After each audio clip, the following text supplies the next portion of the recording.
Hey everyone, Nicholas here. This footage is at Wilson's Promontory at a mate's secret spot, and when I say secret spot, I mean it. As you'll see, I blurred out lots of the land and identifying features in this video, because honestly, if I didn't, I probably wouldn't be invited back to my mate's spot.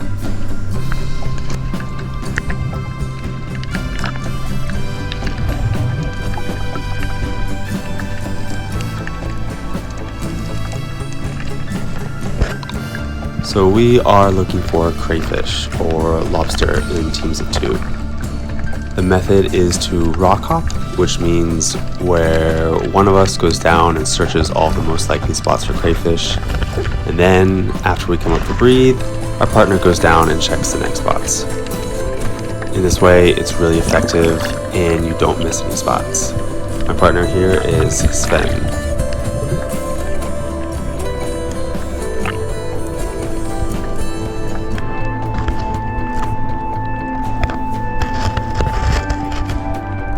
So after about 20 minutes of rock hopping, I go down and I spot this massive cray deep in this cave. And as you can see, it doesn't look like there's a way to really fit your body back there. I leave my flashlight to mark the spot. So I go back up, I talk to Sven, and he goes and looks for another access point to this cave. And almost immediately he finds kind of an elevator shaft opening that drops right onto the crayfish. He tells me to come over and he shows me exactly where the hole is. You can kind of see that glint of red there. That was the cray.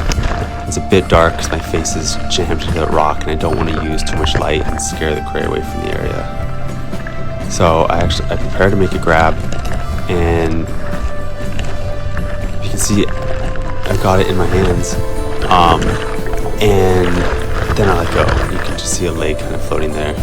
He's lost a leg because of my mistake. I'm super frustrated and worried that I've lost it for good. Sven then goes down to check, and it does look like the cray has gone back to the same hole as he had been previously.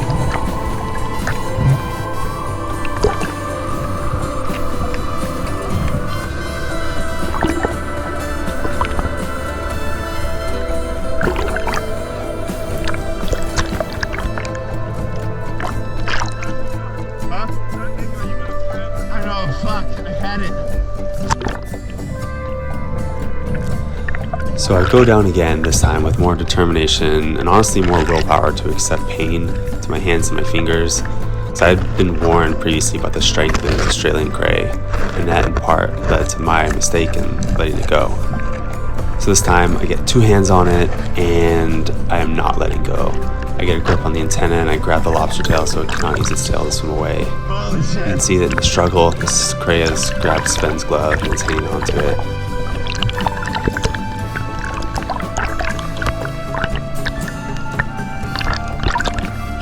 At this point, I'm super stoked and pretty in awe of how large this cray is.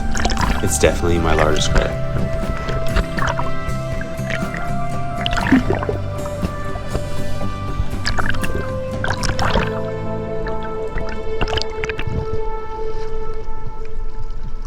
You got it? Yep. All right. That's amazing. So after the dive, we go out again, and then Sven actually gets a cray, but there isn't much footage of it. After he put his cray in the boat, we head out again and get back to the search. So the Victorian limit for crayfish per diver is 2, so we both have 1 at this point. And so we were both looking for another one. Gotta look in all the nooks and crannies.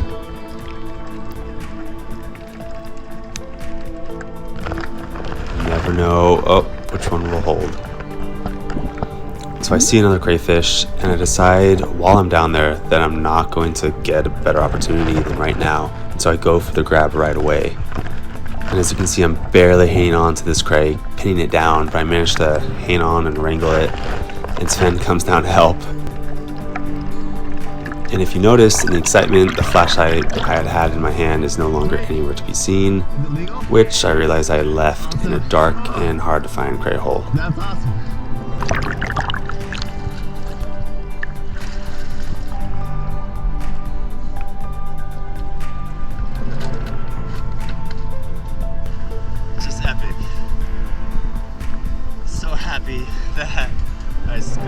that yesterday, said yes, and now I'm here. So as I'm swimming back to the guys, I grab my other flashlight to help me look for my original flashlight. And I kid you not, the first place I think to look in, I find the flashlight. And it's pretty lucky, very lucky, because in my experience, whenever you lose sight of something in the ocean, no matter if it's for seconds, minutes, or hours, you have about a 20% chance of finding it again. Here I am following my other mate Jake down after we had scoped out this rock.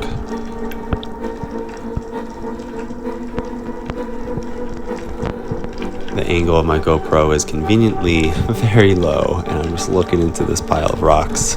But I am basically just trying to be in the background and not interrupt Jake's focus as he wrangles his cray. Very successfully, I might add.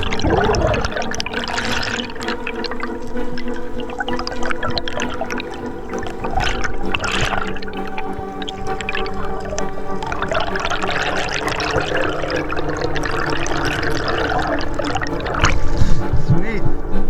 Good execution. Fuck, no. So this dive is later on in the day, and we are looking for one last cray for Sven to pull.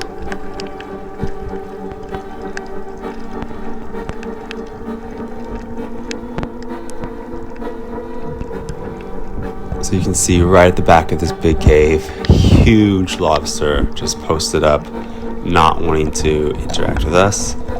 And it's a deep, narrow hole, too narrow to squeeze your body into. And since there's not much room, we start trying to widen it by removing rocks to then try to squeeze our body a bit further in.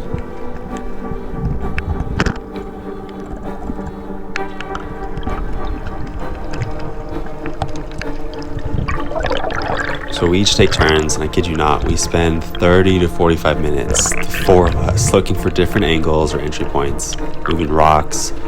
And in the end, we don't get the huge cray at the back, but we get a medium-sized cray that was closer to the entrance. What a battle. And Sven grabs it and gets it up. And in the end, it was such a battle, but we all left happy that day, and we put in some good work.